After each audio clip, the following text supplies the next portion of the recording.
Solo un objeto logró salvarse de entre las llamas, el humo y la destrucción producida por una bomba: el lienzo con la imagen de la Virgen de Guadalupe.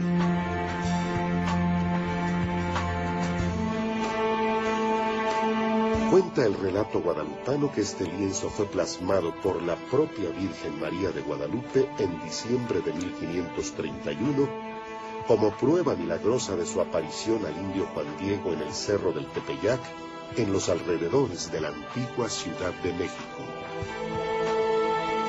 Desde entonces, hombres de fe y hombres de ciencia debaten sobre su origen. ¿La imagen de la Virgen de Guadalupe fue creación divina o la obra maestra de un pintor?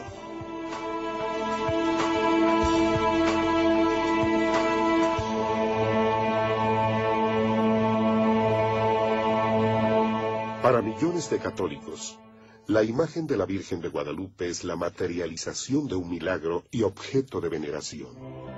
Cada año, cerca de 15 millones de fieles van en peregrinación hasta el templo donde se encuentra esta imagen para rendirle culto a la guadalupana, la reina de México y emperatriz de América. Esta imagen, junto con la del Santo Sudario de Turín, son las únicas en el mundo consideradas de origen divino por la Iglesia Católica. Una preocupación central de la Iglesia ha sido preservarlas de los daños que puedan sufrir por el culto de sus fieles. A lo largo de sus casi 500 años de historia, la imagen de la Guadalupe ha estado expuesta en 7 templos construidos a las faldas del Cerro del Tepeyac. Ha sido llevada en procesión en distintas ocasiones hasta la Catedral de la Ciudad de México para aliviar inundaciones, temblores y epidemias. Y en el siglo pasado fue escondida durante 3 años en la pared, detrás de un armario, para protegerla de posibles ataques. El 12 de octubre de 1976, la imagen fue trasladada en solemne procesión desde la antigua basílica en la que estuvo resguardada durante más de 250 años, a la basílica actual en las faldas del Cerro del Tepeyac. Y ahí está, en las puertas mismas de su nueva casa, Nuestra Señora. ¡Viva la Virgen de Guadalupe! En el corazón de la nueva basílica se construyó una bóveda de seguridad similar a la de un banco, desde donde se exhibe la imagen protegida por un acrílico blindado y colocada dentro de una cápsula para protegerla del aire y el polvo. Esta imagen, al que millones en el mundo consideran sagrada, es prácticamente inaccesible. Han sido muy pocos quienes han tenido la oportunidad de mirarla de cerca. Hablar de la Virgen de Guadalupe es hablar de fe, de pasión religiosa. ¿Cómo se generó esta veneración por la Virgen? ¿Qué fue lo que sucedió en 1531 en el Cerro del Tepeyac? El documento que relata con mayor detalle las apariciones de la Virgen de Guadalupe al indio Juan Diego es el Micán Mopohua, un texto escrito en una lengua mesoamericana, el náhuatl, probablemente en 1556.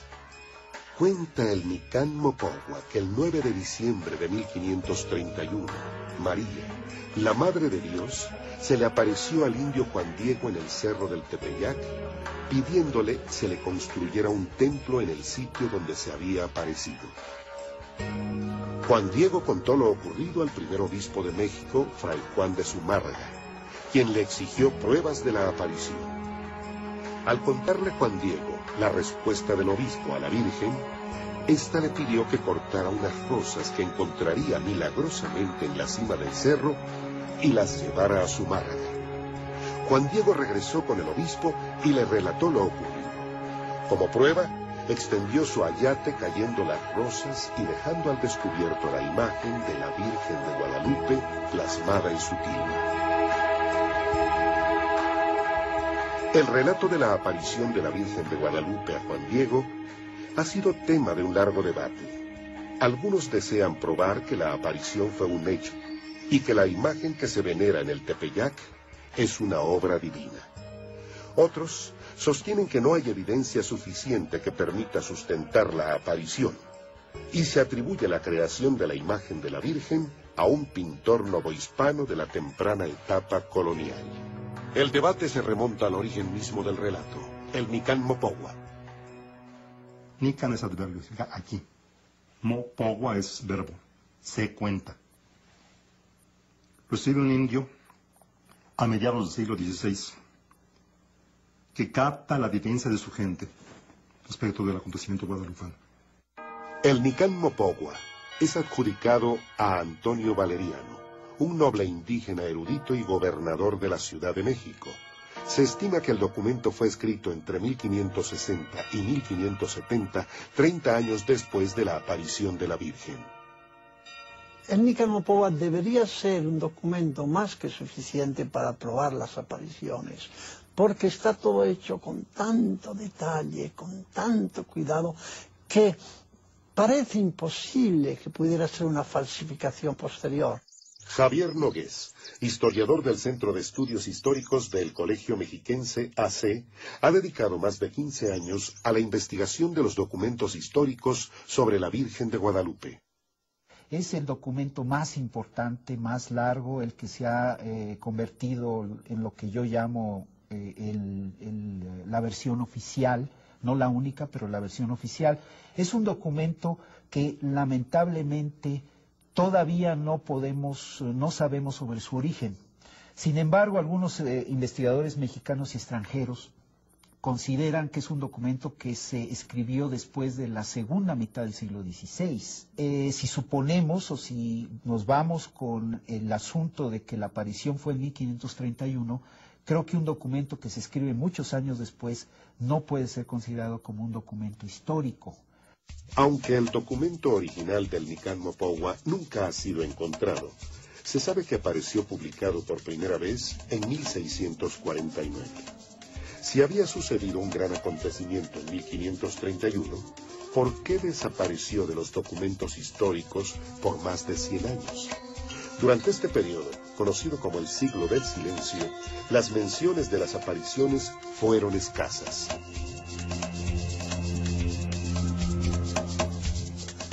Ahora, el silencio no es más que silencio español, no es silencio indio. Pero la gente que lo califica así tiene cierta mentalidad racista, porque no hablan los misioneros, que querían haber hablado. Hablan los indios, ¿quiénes hacen caso a esos?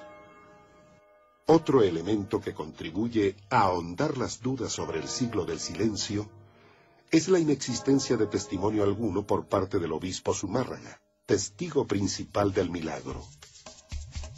Nosotros pensaríamos, por ejemplo, que Zumárraga, el primer obispo y arzobispo, hubiera dejado por lo menos una oración, una frase, una pequeña anuncio, un documento por mínimo que fuera, puesto que él es uno de los principales personajes que aparece en el Nican Mopogua. Sin embargo, no tenemos absolutamente ninguna noticia de Fray Juan de Zumárraga en torno a las apariciones. Bueno, no tenemos todo lo que menciona, lo que escribió Zumárraga. Y consta por dos casos, que sí escribió algo. A fines del siglo XVII, un padre ve a un obispo de García Guerra que está leyendo las crónicas de Zumárraga. En el 18, otro padre en Vitoria, España, el País Vasco, declara que tuvo en sus manos una crónica de Zumárraga de las apariciones. Ambas se perdieron. En 1995, mientras el sacerdote jesuita Javier Escalada recababa información y documentos para formar una enciclopedia guadalupana, un descubrimiento inesperado parecía poner en entredicho el siglo del silencio. Y de pronto encontramos algo que no podíamos dar crédito a nuestros ojos. Un documento pequeño, en piel de animal, posiblemente venado, en donde constaba todo lo de las apariciones con una precisión.